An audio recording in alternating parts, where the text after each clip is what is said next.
All right, Burgundy Gold Nation, before we get into this episode, I have to ask, man, please subscribe to this channel. This channel needs your support. We're going to build this channel from the ground up. I'm bringing you weekly Commander content. All you have to do is subscribe. And the best thing about subscribing, it's absolutely free. It won't cost you 1 penny. All right, Nation, let's get into it. Burgundy Gold Nation, this is Commanders Talk, and it's your boy T-Man in the building. On this episode, the winners and losers of the OTAs, man. Listen, the second week and final week of the OTAs are in the books. Done, gone, finito. And we got the mandatory mini camps next week. I think it's June 10th through the 12th. And I hope Scary Terry will be in the building, man. I hope he'll be there. You know, maybe not being a full participant in the drills, but at least in the building. And I have a strong feeling he'll be there. So with the OTAs over, we got to take a look at who stood out, who picked up that early buzz at the OTAs, who took a step forward, and who took a step backwards. The winners and losers. We got to take a look at both of them. So let's be positive right now. Let's be positive. We're going to start off with the winners at the OTAs. First up, we got Jaden Daniels, man. They say he looked very, very impressive. He was in command of the offense. He looked great out there. Now keep in mind, before we start this, let's go back a little bit. Let's keep in mind that these are OTAs, voluntary workouts. It's like practices, no hitting, none of that stuff, no pads. Sometimes they have on the shells, but you know, that's about it. So let's take all that with a grain of salt. But back to the list. Jaden Daniels said he was in command of the offense. He bulked up a little bit. He looked great. His passes looked crisp, and he was having a good time out there. So for me, I'll take that as a win for Jaden. Next, we have Debo Samuels. They say he looked great. He looked in shape. He was running hard routes. He was looking very, very impressive out there. He was running with a purpose.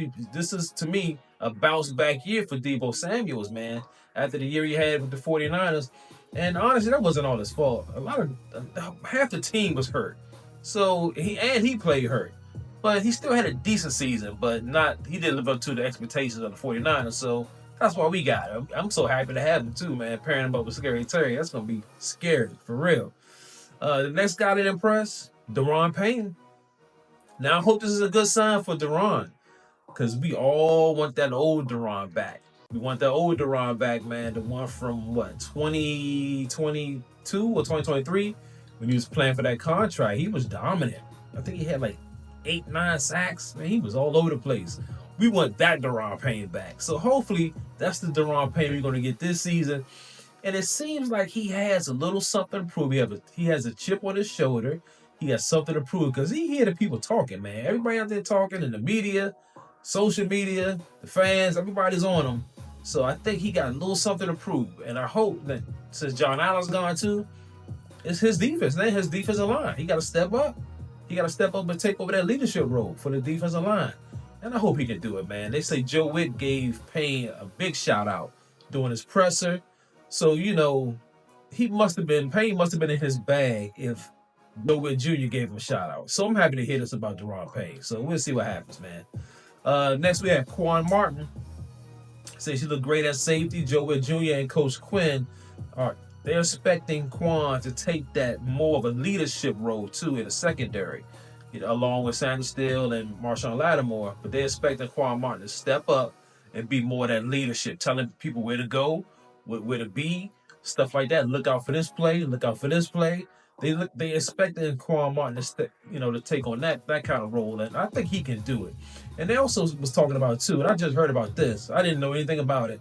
That Quan Martin played most of the season last year with not one, but two dislocated shoulders.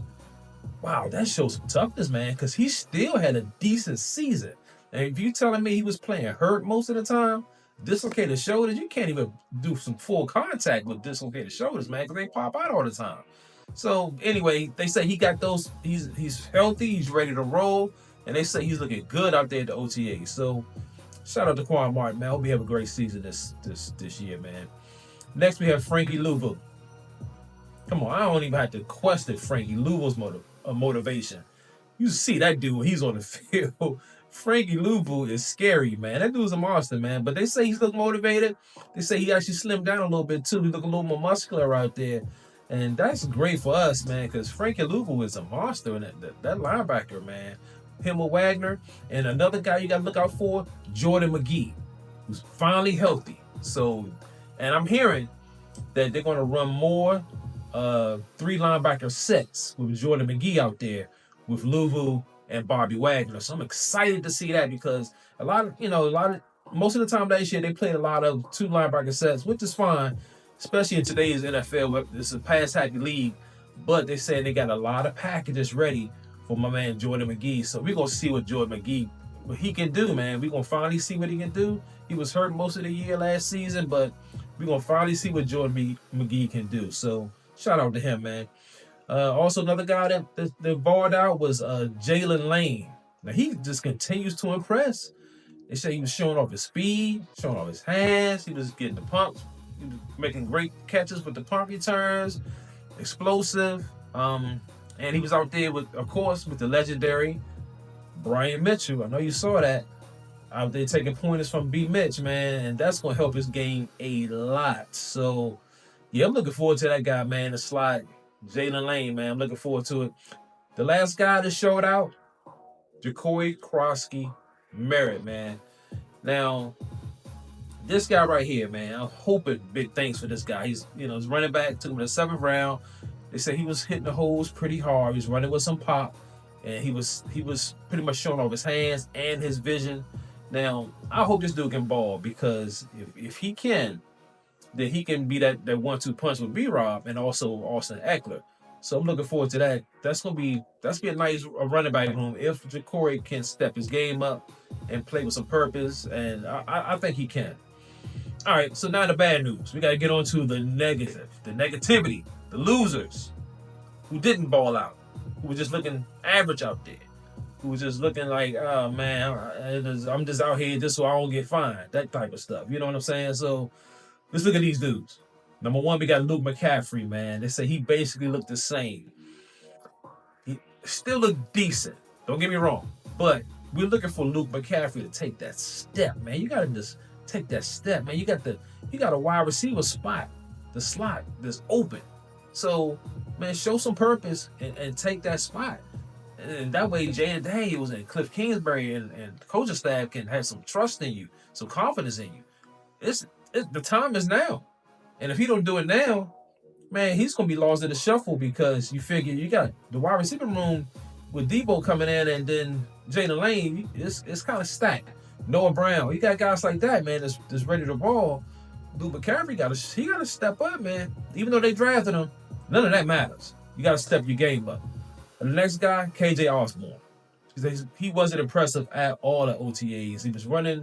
He wasn't running good routes. He wasn't looking crisp. His hands were suspect.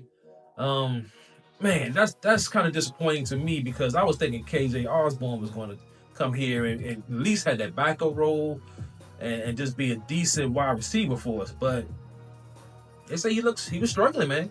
He didn't look that great out there at the OTAs, and that's very surprising, very disappointing in him, man. I hope this is not the beginning of something bad for him. I hope he can next week at the mandatory stuff. I hope he balls out. We'll see, man. Next guy, Sheldon Day. He didn't look impressive at all. And I'm thinking with this guy, with John Allen gone, I was thinking Sheldon Day was going to step up and have a big role on the team. But it's looking like he's going to be the odd man out. He looks like he's just out there going through the motions. He's working out. He's working hard. I'm not clowning him on that. But man, with the defensive tackle spots open and we can't stop the running game, dude, you can actually step in there and just take over if you want. I mean, it's a spot wide open. Okay, they paid Javon Kinlaw. So what? He getting that check, he getting that bag. I don't care, man. Look, I'm balling out regardless. And hopefully I get some playing time. So Sheldon Day that's a little disappointing to me, but we'll see what happens, man. I'm hoping most of these dudes, the losers on this list are still in vacation mode. They just out there just, to be with the guys, that kind of stuff. And I'm hoping that they'll step up next week with the mandatory stuff. And the last guy on the list, the last loser on the list, Chris Rodriguez. Now, say he's not playing that bad at OTAs, man. He's looking okay. He's not playing that bad, you know. But the problem is, Ja'Cory is actually balling, so that's just going to bump him down. You know, dude. Listen, man. The bottom line is, if Ja'Cory plays well, somebody's going to get cut in the running back room. And I've said it before in my last video, surprise cuts after the last OTAs. And if you haven't watched that video, man, I suggest you go back and watch that episode, man, because I laid a lot of stuff on the line in that episode, and I had Chris Rodriguez getting cut just because Ja'Cory is going to demand. He's going to demand some snaps. He's going to demand the ball. And Chris Rodriguez is going to be the odd man out. That's how I feel. I think he's going to get cut. But, you know, we'll see what happens. Hopefully, he'll step up and he'll ball out. And, you know, we'll see. But next week, we have the mandatory workouts. And I'll give you guys some updates on those as well. Who balled out or who didn't. And hopefully, if Terry will be there. So stay tuned for that. All right, Nation, man. That's the end of this episode. I appreciate y'all chiming in, man. Get in that comment section. Let me know who you think balled out. Or let me know who you think who's going to have a breakout season this year for the Commanders, man. Let me know in the comment section. Also, if you could, man, bang that like button, bang the notification bell. Man, please subscribe. This channel needs your support. And if you can, donate to the machine. If you made it to the end of this episode, I owe you a drink, baby. Salute.